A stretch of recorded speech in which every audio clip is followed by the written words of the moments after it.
Good afternoon. Good afternoon, my YouTube family. Good afternoon, my Clubhouse family. I see you chiming in on Clubhouse. I see you, Miss Kimberly and Miss Montez. Thank y'all for joining me today.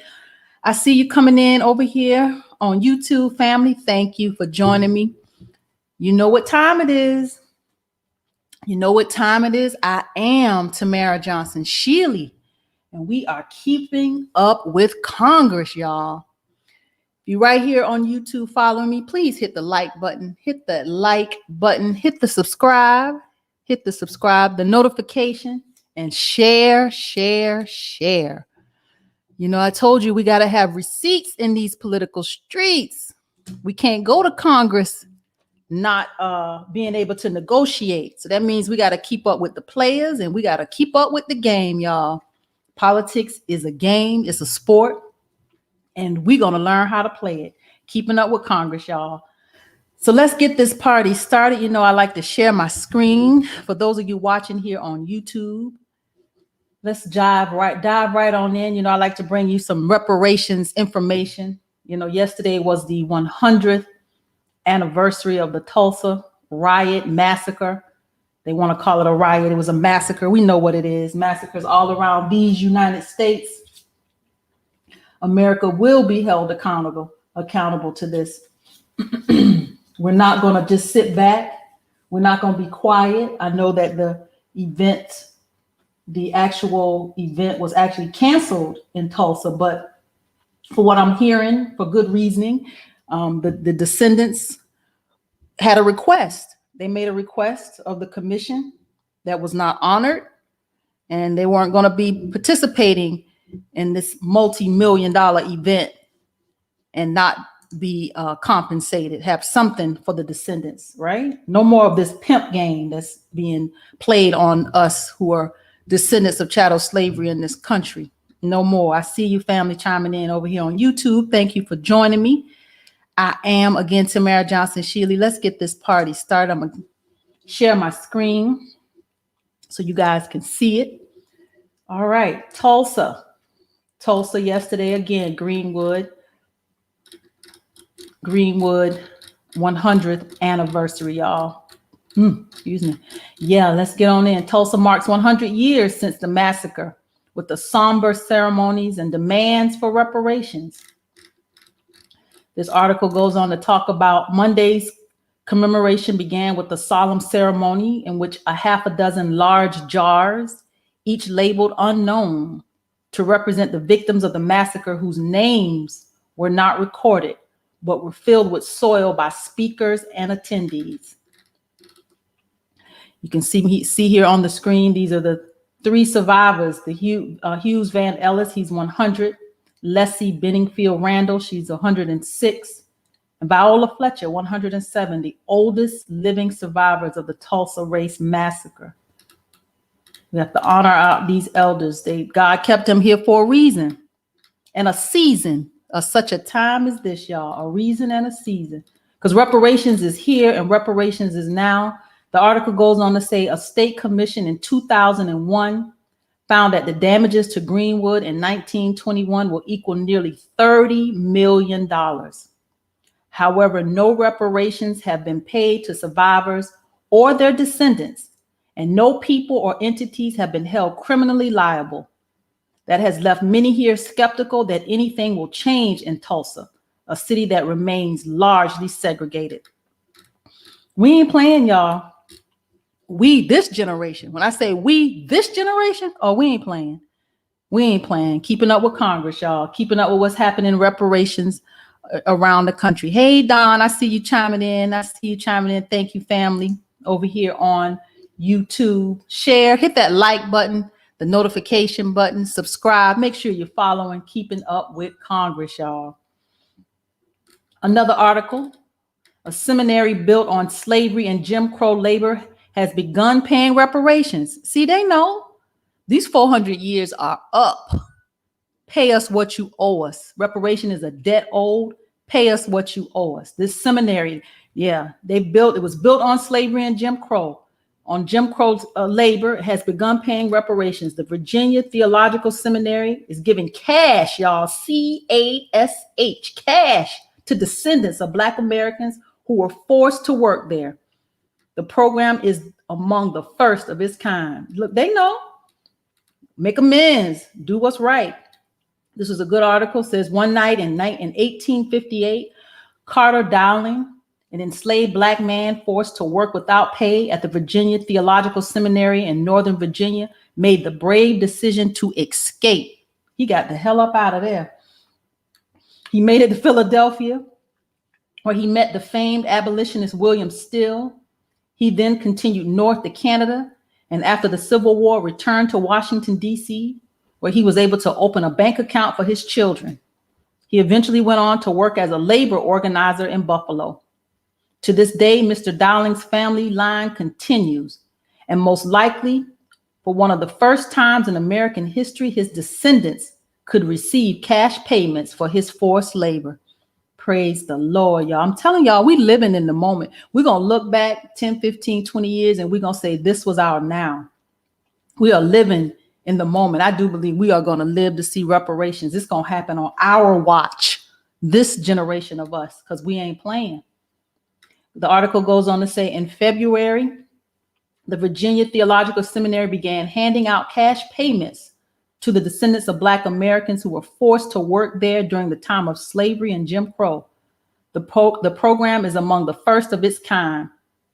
Though other institutions have created atonement programs such as scholarships and housing vouchers for Black people, few, if any, have provided cash. Pay us what you owe us. This is a picture of the pastor, the dean of the Virginia Theological Seminary in 2019. The article goes on to say the checks, about $2,100 this year, will come annually and have begun to flow to the descendants of those Black workers. The money has been pulled from a $1.7 million fund, which is set up to grow at the rate of the seminary's large endowment. Though just 15 people have received payments so far, that number could grow by dozens as genealogists pour through records to find living descendants. The program authorized payments to the members of the generations closest to the original workers, calling them shareholders. If that generation includes people who have died, the payments will go to their children. And if that person had no children, the money would be split among the siblings of the eldest generation. I thought this picture was quite interesting for those of you who are able to see it right here on YouTube. It says John Samuel. He's a pretty light-skinned man, pretty bright, light-skinned man. John Samuel Thomas worked at the seminary after World War I as a janitor and most likely also as a laborer in the seminary's farm. His grandmother, Linda J. Thomas, was the first woman to receive a $2,100 payment from the seminary. So that was an interesting picture there. The seminary's leadership acknowledged that the participants of who will receive money and how much could be complicated. Take the case of Mr. Dowling. While he was Black, his grandchildren, y'all listen to this, while he was Black, his grandchildren identified themselves on official records as white. Oh my gosh. And so have their descendants. Y'all, it is going to get complicated. It is. This article, I'm not going to read much more. I'm going to leave it right here. But it says, but the institution, for all its prominence, depended for decades on the labor of Black people who were never paid adequately for their labor or were never paid at all. They included gardeners, cooks, janitors, dishwashers, and laundry workers. The exact number of Black workers from 1823 to 1951 is still unknown, but they probably numbered in the hundreds or the thousands, right, y'all? Because we know. Keeping up with Congress, I just wanted to bring you what's in the news for reparations. Again, I am Tamara Johnson Shealy, y'all. We are back on the campaign trail to the United States Senate. We got reparations to go and get, but I'm telling you, we cannot go to Congress thinking that we're just going to walk in and get reparations. No. This is not how the game is played. So when we go to Congress, we're going to have to negotiate. So the reason for this broadcast is that we have to keep up with what's going on, what's coming down the pipe in these halls of legislation, of Congress. Who are these legislators? What bills are they introducing? We got to get to know them a little bit, because we're going to have to negotiate. They're not going to just give it to us. So keeping up with Congress, this is our work every day, Monday through Thursday. You'll find me right here on YouTube and right here on Clubhouse, family. Monday through Thursday, 5 p.m. Eastern Standard Time to 6 p.m. Eastern Standard Time. I'm only going to do 30 minutes of keeping up with Congress. Y'all, the damn phone would ring in the middle of my broadcast, right? Live, y'all. Live. in the moment. But we're, again, keeping up with Congress. Let's dive into the bills. Today, we're going to look at House bills. We're going to start with H.R. 826. H.R. 826, the Divided Families Reunification Act. H.R. 826, Divided Families Reunification Act. Representative Meng, M-E-N-G, y'all. Grace Meng, Democrat out of New York. This bill directs the Department of State to periodically report to Congress on its consultations with South Korea on potential opportunities to reunite Korean Americans with family in North Korea. This is what looking out for your own interests looks like. This is Representative Meng, M-E-N-G. She's concerned about the South Koreans being reunited with their families. Yeah, looking out for your own interests, Congressional Black Caucus. When you gonna look out for us? H.R. 826, Representative Meng. I ain't mad at her. That's right. She know who sent her there. She know who she worked for. That might be an ally for us. You help us, we help you. That's the way politics is played, y'all. Keeping up with Congress. H.R. 827. H.R. 827 is Representative Norcross, Donald Norcross. He's a Democrat out of New Jersey. This bill directs the Office of the Postmaster General to modify any hard copy change of address form used by the U.S. Postal Service so that the form contains a reminder that any individual using such form should update his or her voter registration. So they're making sure that people know that when you do your change of address, you better update your voter registration. So this is a bill in Congress, H.R. 827, Voter Registration Promotion Act, making sure people don't forget or get lost in the shuffle as they move, making sure they have the right to vote. H.R. 827.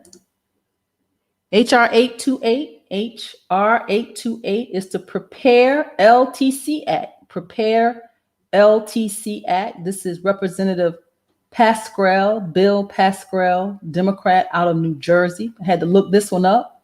Not any information here online, but I found a press release from October of 2020. That was the newest I can find, but he introduced this bill before. The Promoting Restoration of Emergency Preparedness and Advancing Response to Epidemics and Long-Term Care Act, the Prepare LTC Act, what a long title, would restore critical President Obama-era regulations regarding infection control and emergency preparedness in skilled nursing facilities and nursing facilities. This legislation will require facilities to establish and maintain an infection prevention program and an emergency plan to protect residents from an emergency during an emergency situation. So this is H.R. 828, the Prepare LTC Act, Bill Pascrell, Democrat out of New Jersey. Like I said, we're going to make friends, y'all. We're going to have friends in Congress if we're going to get reparations, y'all. Keeping up with Congress.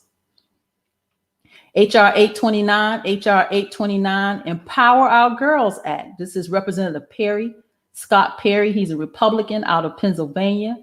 Empower Our Girls Act.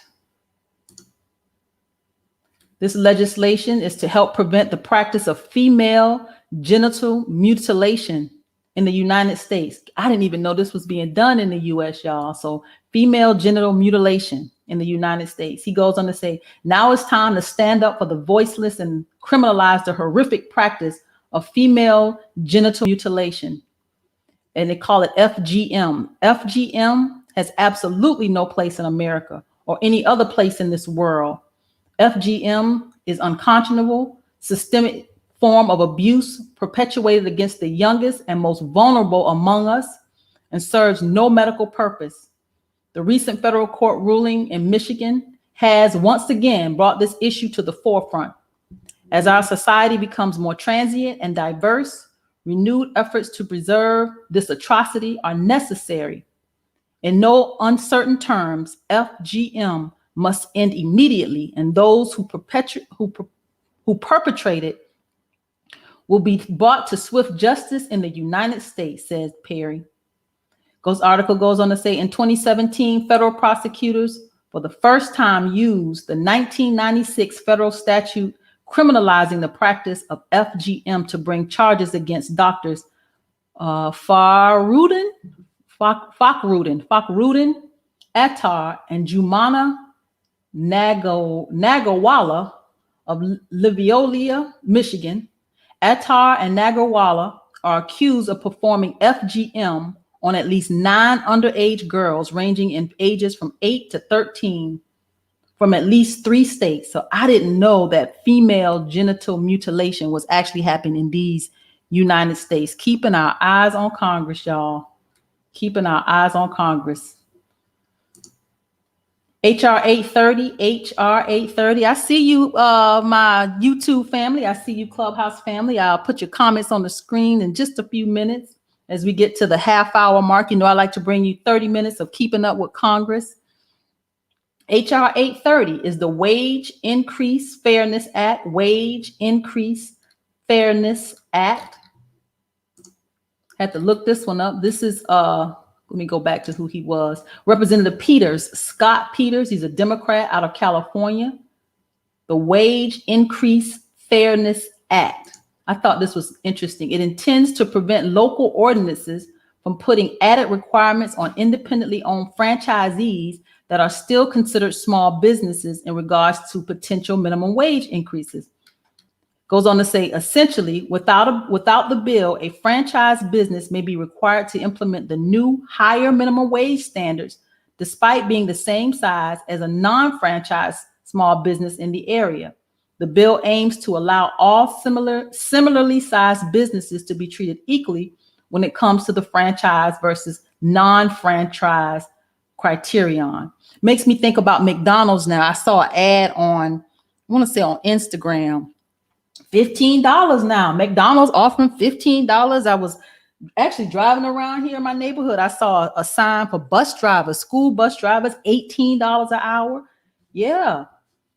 Pay people what they deserve. Pay people a livable wage. And this bill makes me think they don't, these restaurants and these franchises, they don't want to compete. So I don't know where he's going with this, but Democrat Scott Peters, pay people what you owe, what they deserve, what they deserve. People can't live off nothing.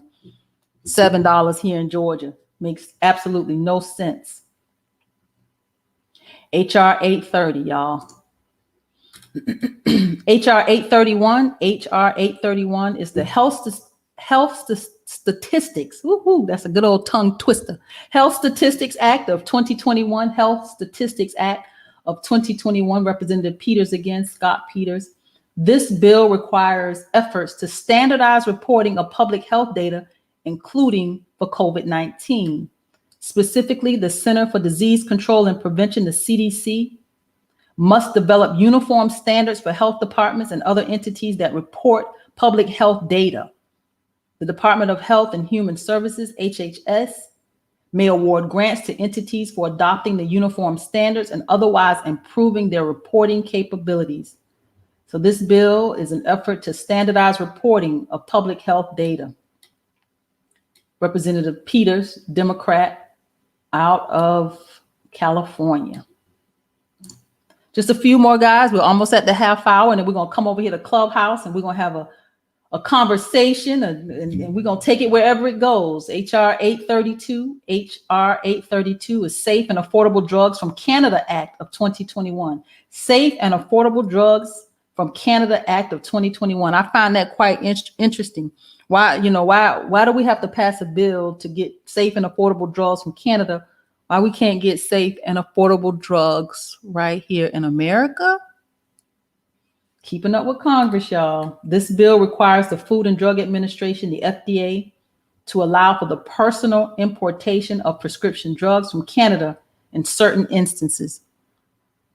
Shaking my damn head. Why, again, can't we get safe, affordable drugs right here in America? Why does it have to be a bill in Congress? Representative Pingree, Democrat out of Maine. Is that Maine, M-E? Yes, Maine. Representative Pingree, HR 832. Keeping up with Congress, y'all. Keeping up with Congress.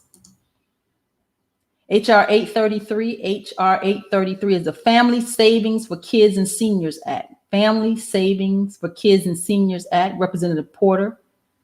Katie Porter, Democrat out of California. Look this up. The Family Savings for Kids and Senior Act, which more than doubles what families can set aside pre-tax to pay for preschool, summer day camp, before and after school programs, and child and adult daycare. So this is Representative Katie Porter, Democrat out of California. Couple more. We're almost at the half hour. We might finish up a few minutes early, and I'll come over here and read your comments on the screen. I see my family chiming in. I see y'all chiming in. HR 834. HR 834 is the Prepare Act. Prepare Act, Representative Posey, Bill Posey, Republican out of Florida. This bill establishes the National Commission on the COVID-19 pandemic in the legislative branch and sets out its duties and membership. Membership, that's a strange word. Okay, duties, membership to the, okay, maybe not appointees. Okay, interesting. The commission must investigate and report on the nation's preparedness for and response to the COVID-19. You know, there's a fight in Congress about COVID-19 and between the Republicans and the Democrats. How this started, where this came from, what is this? You know, there's some real serious fighting. Representative Posey, Bill Posey, is a Republican out of Florida. You want a commission? Sound like a study. What's going on here? HR 834. Our last one for the afternoon, family. We have made it. Our last one for the afternoon is HR 835, American Opportunity Accounts Act. Ayanna Priestley. Ayanna, we all know who she is, Democrat out of Massachusetts. Miss Ayanna. This bill establishes tax-exempt American Opportunity Accounts to provide children at birth. Y'all hear this, at birth, with $1,000 savings account with annual contributions up to $2,000 depending on family income. The accounts are available to children at age 18 for specified purposes, including educational expenses, home ownership, and investment that provides long-term returns. So Ayanna's saying, let's give every child at birth $1,000.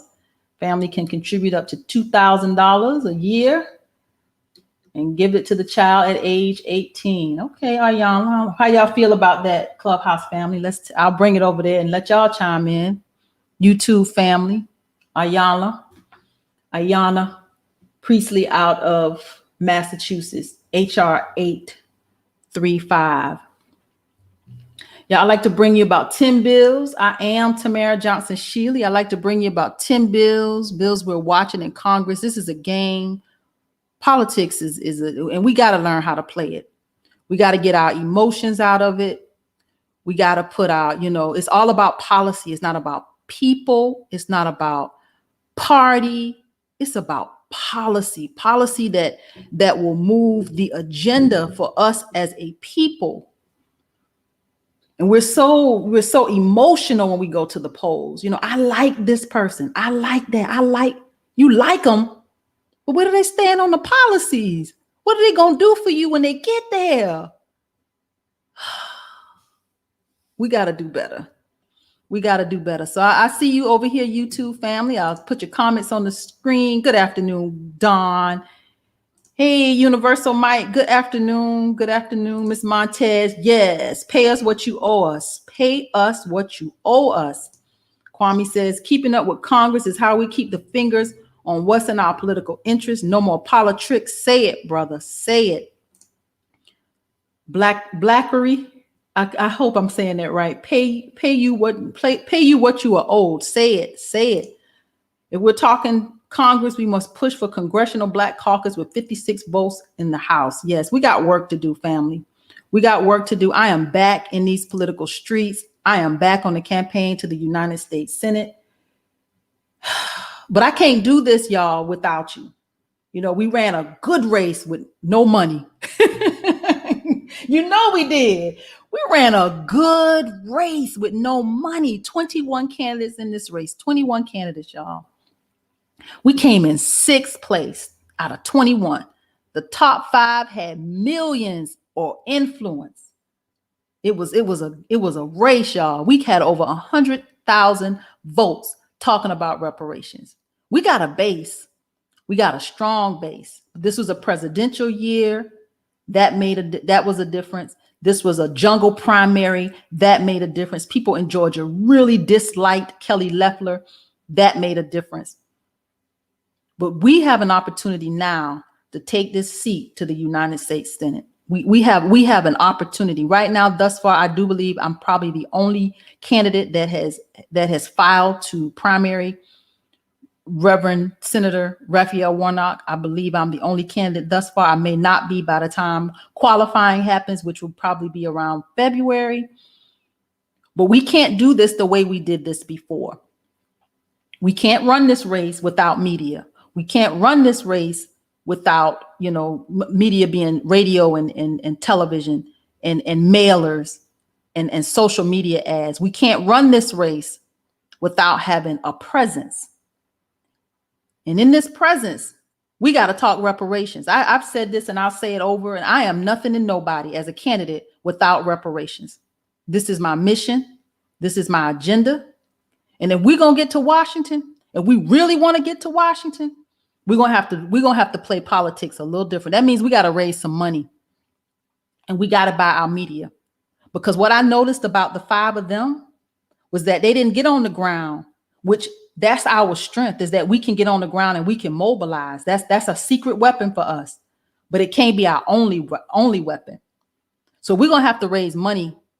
So I'm asking you to go to the website. You see it right here on the screen. Those of you that are watching here on YouTube, those of you listening to me on Clubhouse, go to the website. It's Tamara, TAMARA 4 FOR.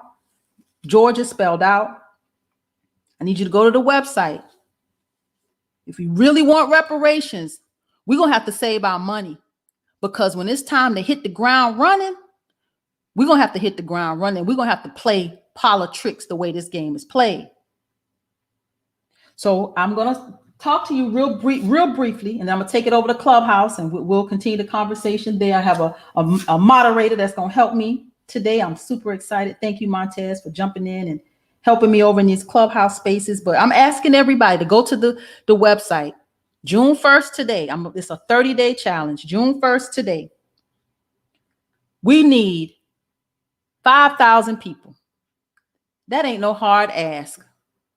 We don't need to go out here and get money from PACs and from people that will have strings attached to us. No, we're going to raise this money ourselves. 30 days. Let's get 5,000 people to give $100 a month. $100 a month at minimum.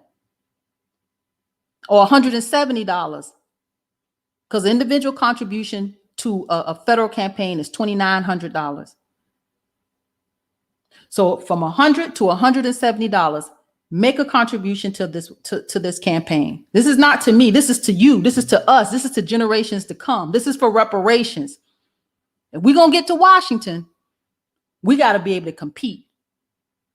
We can't get out here with no money this time. We absolutely cannot.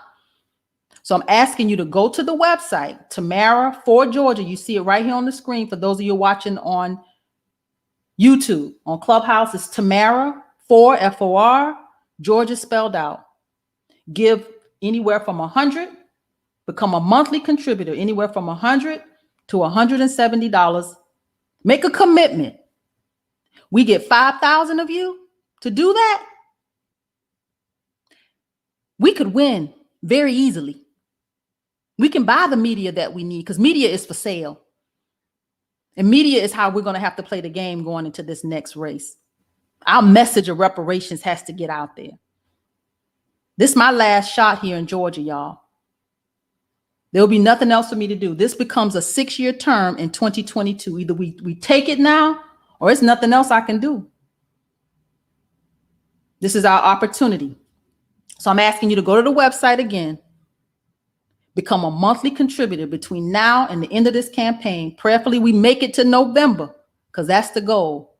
And decide and encourage others to give between $100 and $170 a month to this campaign. I am Tamara Johnson Shealy.